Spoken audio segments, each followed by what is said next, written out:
Welcome to week 3 of Explore the Bible. We're continuing in the book of Exodus today.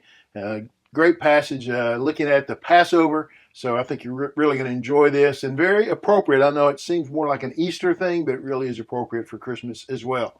Okay, before we do that, be sure and subscribe. If you haven't already, hit the subscribe button, hit the thumbs up button, send us a comment, tell us where you're watching from, ask a question, whatever it is.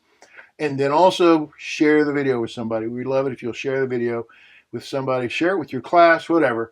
And then if you want to help support our work, you can go to give.exposedtochrist.com and support the work we've got going on here. Christmas coming up, might think about that Christmas gift. All right, let's look at Exodus chapter 12. Then Moses summoned all the elders of Israel and said to them, okay, we've had the plagues and things are turning now, right? And we're about to have the last plague. The death angel is going to come, and he will pass over the homes of those who follow the instructions of Moses, hence the name Passover. Then Moses summoned all the elders of Israel and said to them, go select an animal from the flock according to your families and slaughter the Passover animal. Take a cluster of hyssop, dip it in blood that is in the basin, brush the lintel and the 2 doorposts with some of the blood in the basin. None of you may go out the door of his house until morning. When the Lord passes through to strike Egypt and sees the blood on the lintel and the 2 doorposts, he will pass over the door and not let the destroyer enter your houses to strike you. Okay, so Moses gets the elders together and he tells them, you get an animal, right? You slaughter this animal, and we'll call this the Passover animal, right? And then you put the blood on the lintel and the 2 doorposts, the top and the 2 sides, drops to the bottom. We form the cross, not a coincidence, right? Don't go out the door, right? You don't go outside until morning. When the Lord passes through, the death angel to strike Egypt and sees the blood on the lintel and the 2 doorposts, he will pass over the door and not let the destroyer enter your home. Okay, these are pretty clear instructions, and I tell you what, this is serious stuff, right? This is really serious stuff that's about to happen, and it has been led up to with plague after plague after plague, and we saw Pharaoh harden his heart, and then we see God harden Pharaoh's heart. It's done, right? We're done with him. Okay. He says then, keep this command and keep it permanently as a statute for you and your descendants. When you enter the land that the Lord will give you as he promised, you are to observe this ceremony. You are to keep this permanently. This is to be a yearly remembrance time, right? When you enter the land, there is this promise, right? The promised land right there, the promised land. Observe this ceremony. You keep this ceremony. You keep it up, right? And then when your children ask you, what does this ceremony mean to you? You are to reply, it is the Passover sacrifice to the Lord, for he passed over the houses of the Israelites in Egypt when he struck the Egyptians, and he spared our homes. So the people knelt low and worshipped, and the Israelites went and did this. They did just as the Lord had commanded Moses and Aaron. Okay, first of all, you notice that there is a real change from last week, right? They did when they wouldn't listen to what Moses and Aaron had to say. They didn't care for it. Now all these things have happened, and they listen to what Moses and Aaron tell them, right?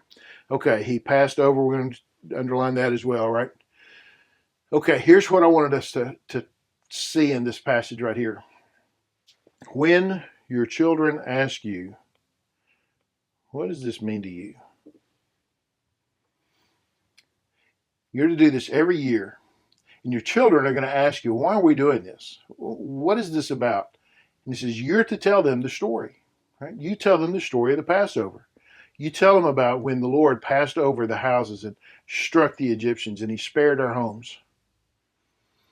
And the people knelt low and worshipped. They are different, right? When we get to chapter 12, they are different than they were back in chapter 5 and 6.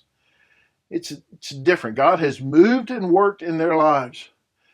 And they're no longer broken, and they're no longer, overworked, overwhelmed. Now they are obedient. It doesn't happen. It doesn't stay that way. Okay, there's still struggles, but there's been a change, right? But I want you to see this. What happens when your children ask you, why do we do this? Why do we go to church? Why do we take the Lord's Supper? Why do people get baptized? I mean, these are opportunities to share with them the gospel story. These are opportunities to tell the stories about what God has done in your life, to tell the stories from what the commands of God are, why we do what we do. You tell about when Jesus instituted the Lord's Supper in the upper room. You tell about when Jesus was baptized by John the Baptist. We tell these stories when our children ask us, so that we are inculcating the next generation with the gospel stories, and how important it is that every generation knows these stories and understands where they come from, and that they are a part not just of this moment, but they are a part of history, not just the last 20 years, but the last 5,000 years, that they're a part of that. That's why we do this. It's a part of the way God has worked, and a recognition of how God has worked in our lives. And I think it's really important for parents and grandparents, great grandparents, to make sure that our children know the stories, to make sure that they know the why. It's not just because I said so. It's not just because, well, that's what our family does. It's not just because, well, we do it because we've always done it that way and we don't know any other way to do it. It's not just because of that. We tell our children the stories and the why behind all of that. It's so important, right? So that's the prep. Now here we are. Now at midnight, the Lord struck every firstborn male in the land of Egypt, from the firstborn of Pharaoh who sat on his throne to the firstborn of the prisoner who was in the dungeon, and every firstborn of the livestock. You see this? From the firstborn of Pharaoh to the firstborn of the prisoner. It didn't matter. Rich, poor, powerful, weak, didn't matter. Those who did not hear, did not follow the instructions, firstborn died, right? During the night, Pharaoh got up, and he, along with all his officials and all the Egyptians, and there was a loud wailing throughout Egypt, because there wasn't a house without someone dead. Wow. Can you imagine? The Israelites go to sleep that night, and they've put the blood on the door, and they're in their homes, waiting to see what's going to happen overnight.